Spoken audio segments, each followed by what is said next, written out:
Bom dia, a graça e a paz do Senhor Jesus Cristo seja sobre as nossas vidas. Eu desejo do meu coração, todo o meu coração, de que você esteja bem e encontre-se alegre e cheio da bendita esperança que há na pessoa de Jesus Cristo. Nessa tarde eu gostaria de compartilhar com você uma porção da palavra de Deus que se encontra no livro de Neemias, no capítulo 2, a partir do verso de número 11, que nos diz assim: Cheguei a Jerusalém e depois de 3 dias de permanência na cidade, levantei-me durante a noite e saí com alguns dos meus amigos. Todavia não compartilhei com ninguém o que o meu Deus havia entusiasmado meu coração para que eu fizesse por Jerusalém. Não levei animal algum, a não ser aquele que eu montava. Desta maneira, saí de noite pela porta do vale e fui até a fonte do crocodilo e até o portão do lixo. E examinei as muralhas de Israel, que haviam sido derrubadas, e os seus portais que haviam sido destruídos pelo fogo. Fui ainda mais adiante, até o portão da fonte e até o tanque do rei. Contudo, ali não havia sequer espaço para animal que eu montava pudesse passar. Por isso decidi subir o vale ainda de noite, avaliando o estado dos muros.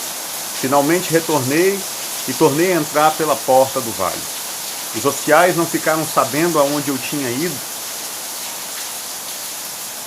pois até então eu nada havia revelado aos judeus, aos sacerdotes, aos nobres, aos oficiais e aos demais sobre a obra que iriam realizar. Então lhes disse: veja a deplorável e humilhante situação em que nos encontramos, como toda a cidade de Jerusalém está em ruínas e suas portas devastadas pelo fogo. Vinde, vamos reconstruir os muros de Jerusalém, para que não passemos mais vergonha. Também lhes revelei como Deus tinha sido misericordioso comigo e tudo quanto o rei me havia declarado. Diante disso, eles exclamaram: levantemo-nos, pois, e reconstruamos nossas muralhas. E cheios de ânimo, fortaleceram suas mãos para a realização desse bom projeto. No entanto, quando Sambalate, o Horonita, Tobias, o oficial amonita, e Gesem, o árabe, tomaram conhecimento desses fatos, zombaram de nós, desprezaram-nos e questionaram: o que é isso que estáis tentando fazer? Quereis rebelar-vos contra o vosso rei?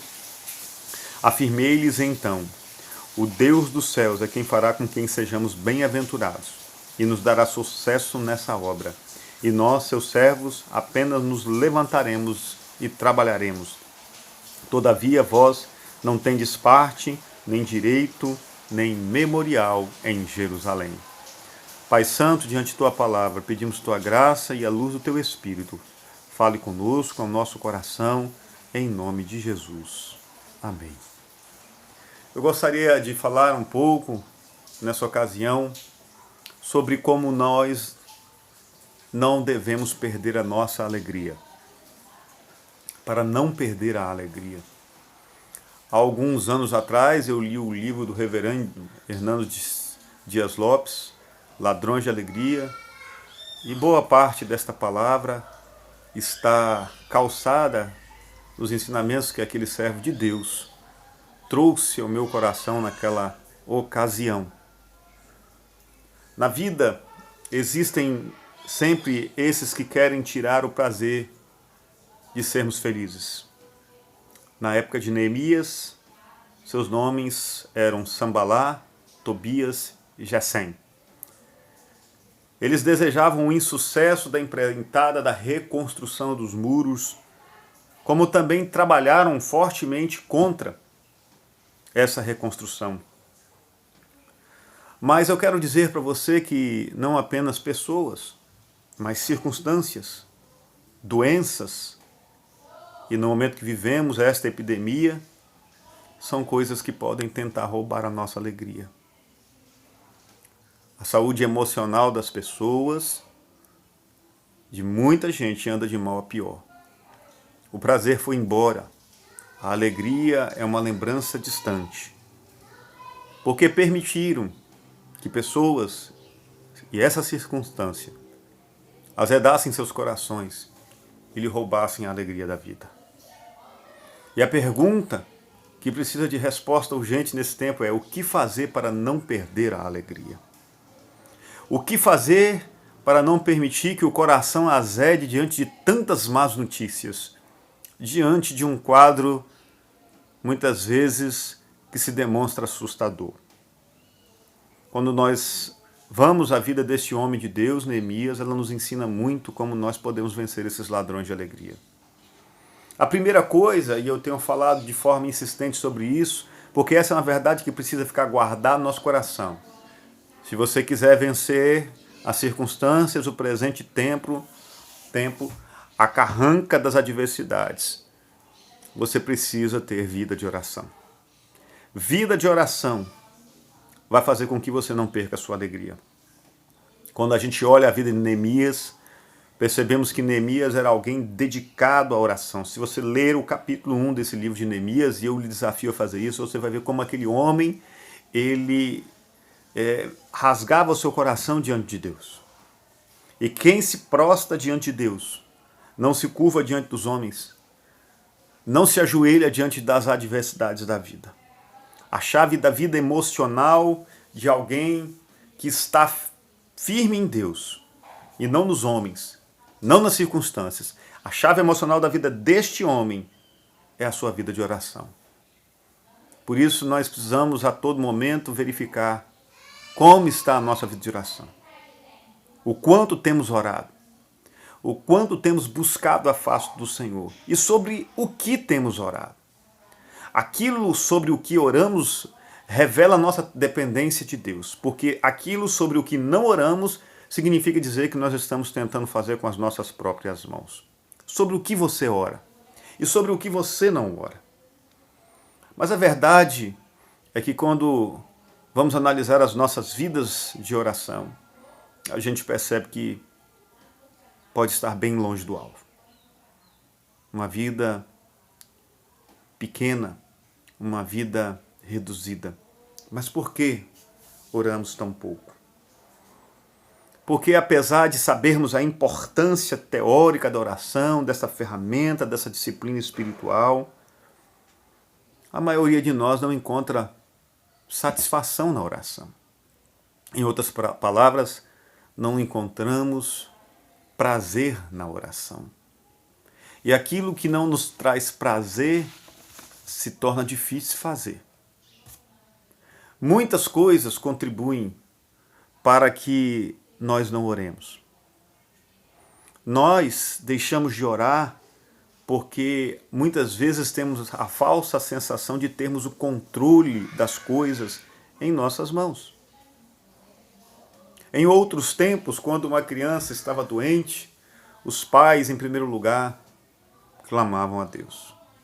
Hoje, pegam o celular, chamam a ambulância ou telefonam para um médico.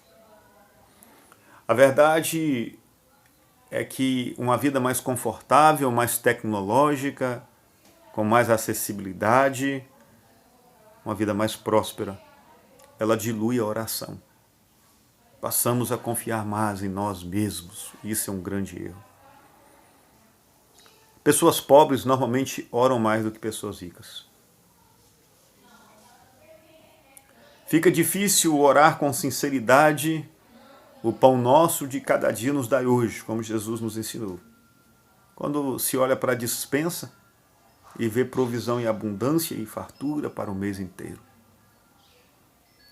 E aquela falsa sensação de confiança bate no coração. Eu sou bom, eu consigo, eu consegui. O senso de urgência do tempo moderno, ele nos rouba a motivação da oração. Temos pressa para tudo nesse tempo em que vivemos. Orar leva tempo e tempo é tudo que não temos. Apesar de que nesse momento específico da história, muitas pessoas estão tendo tempo. Essa quarentena, nesse isolamento social, muitas pessoas estão dentro de casa. E essa justificativa, que nunca foi válida, se torna menos válida ainda. A verdade é que os homens não gostam de orar. Os homens preferem os terapeutas, os especialistas. O homem tem trocado o contato com Deus pelos especialistas. Não que eles não sejam úteis, eles o são. Mas a nossa confiança tem que estar estribada, em primeiro lugar, em Deus, numa vida de oração diante do Altíssimo. Precisamos orar, irmãos, porque oração é resposta de Deus para o anseio que a alma humana tem de conhecer o próprio Deus. Oramos para conhecer mais ao Senhor.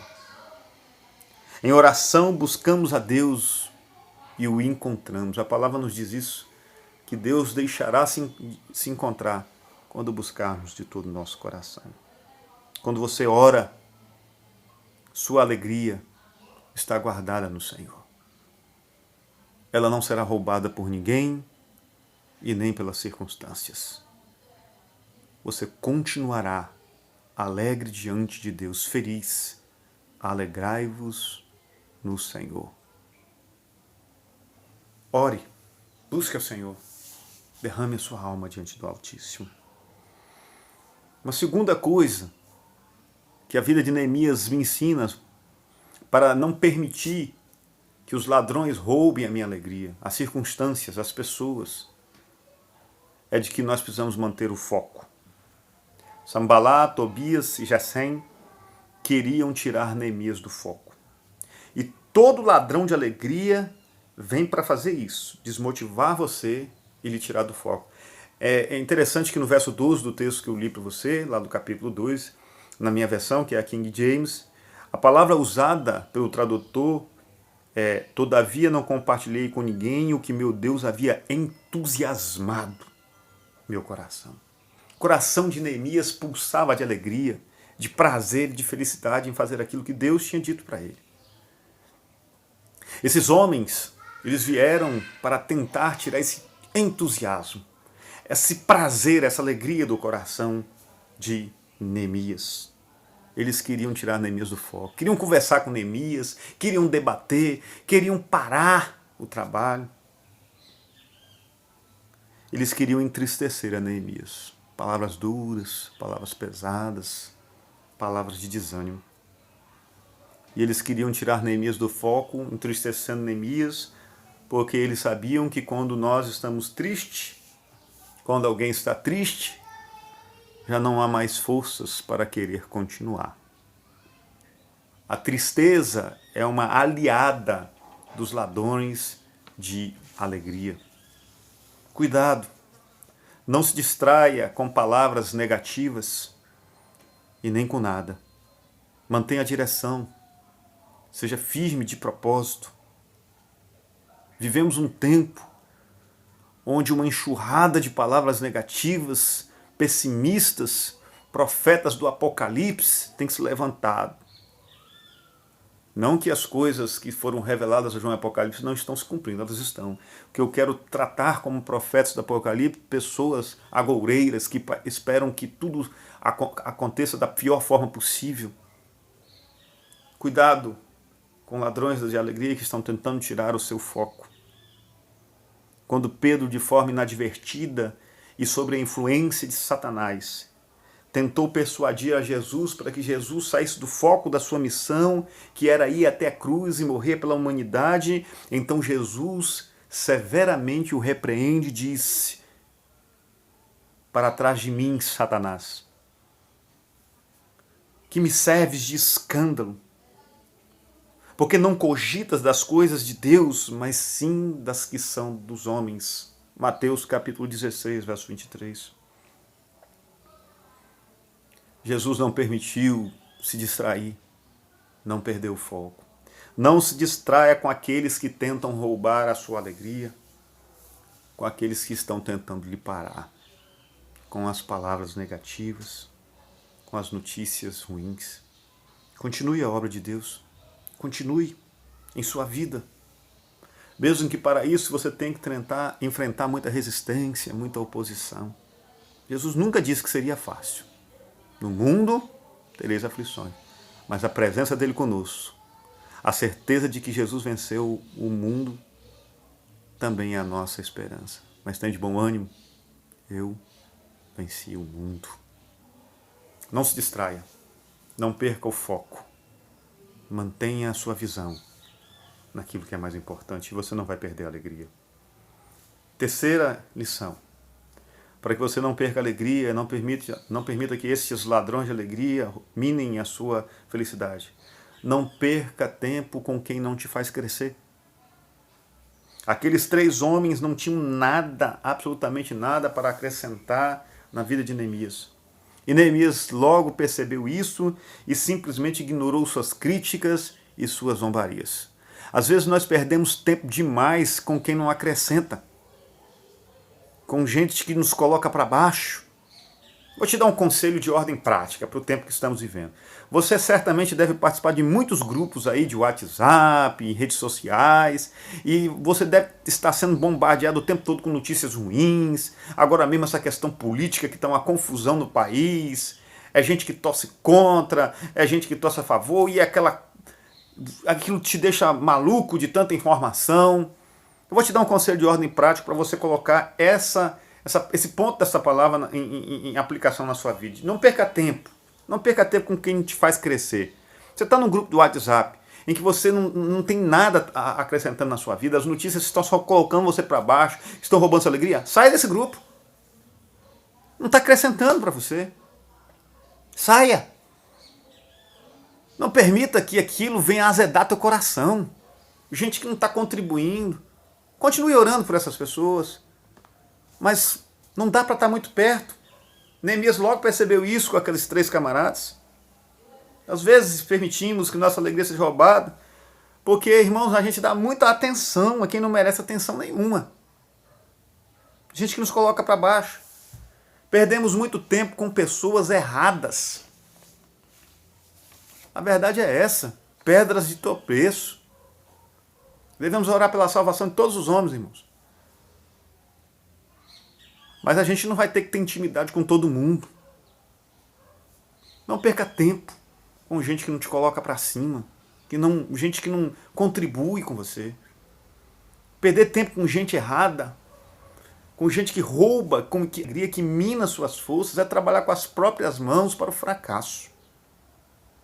Ladrões da alegria minam e roubam as nossas forças. Por isso é preciso avaliar constantemente a qualidade dos nossos relacionamentos. Se eles nos colocam para cima, para mais perto de Deus, ou nos colocam para baixo. Tem gente que tem o poder de nos colocar para baixo, de nos fazer mal. Evite esse tipo de gente, assim como Neemias evitou aqueles 3 homens. Invista em pessoas que lhe aproximam de Deus, em relacionamentos que revigoram e renovam as suas forças. Gente que tem uma palavra de Deus para a sua vida, que te abençoa. Gente de bem com a vida. Gente que está de bem com a vida, e isso independente das circunstâncias. Eu admiro gente que, apesar do sofrimento, continua a sorrir e não reclama da vida. Tenho conhecido algumas pessoas assim, pessoas simples, humildes e que têm me servido de fonte de inspiração. Gente que às vezes está no leito da morte, mas confia tanto no Senhor, que não tem uma palavra de peso no coração. Você vai para consolar e sai consolado. Nesse tempo que estamos vivendo, existem pessoas de Deus aí nas redes sociais, na internet, trazendo uma palavra de bênção, uma palavra de oração. Esse tipo de gente vale a pena você investir. Agora, gente que só te coloca para baixo, que tira suas forças, evite isso. Evite isso. Já existem notícias ruins demais nos noticiários, que a gente às vezes não tem como evitar. Se aproxime de gente que coloca para cima, e você não vai permitir que os ladrões de alegria roubem a sua alegria. No tempo como estamos vivendo, nós precisamos nos alegrar no Senhor. E para isso, ore, tenha vida de oração. Mantenha o foco, não se distraia com as coisas ruins dessa vida, com as notícias ruins. E não perca tempo com quem não te faz crescer. Se aproxime de gente de Deus. E assim, a sua alegria vai ser completa. Deus abençoe a sua vida e que você seja feliz, cheio de alegria, mesmo no momento que estamos vivendo. Porque a nossa alegria, a nossa felicidade tem um nome. O nome dela é Jesus Cristo. Deus te abençoe.